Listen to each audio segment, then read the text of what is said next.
Here is how you can make this Lego forklift with the Lego Spike Prime plus the expansion set.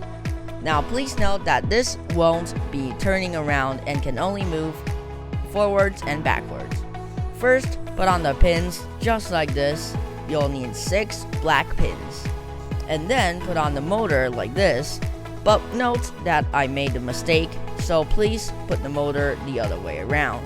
Then this is the back of the wheel, and then this is the front wheels. Note that this car will not be turning because there's only 2 motors in total. Then connect the wires like that. Now I'll be making the forklift part. So first, you'll be making this rack and pinion. This is the gear of that, and that is the rack. And then you'll be putting on these pieces. Please note carefully of the pins that I put. Then, as I said, please turn the motor around. Then attach it like that. Now you'll be making the grabber part of the forklift.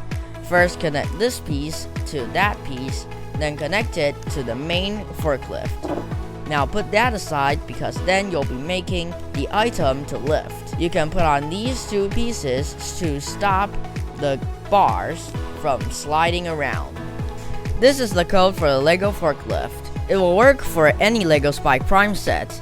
If you want to learn the code, then pause the video right here and read the notations.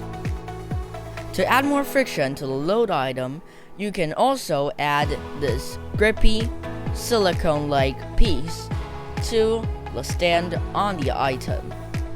This will ensure that it doesn't move around when it's getting loaded to the forklift.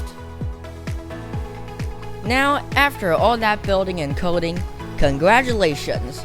You have yourself a working Lego forklift that doesn't turn.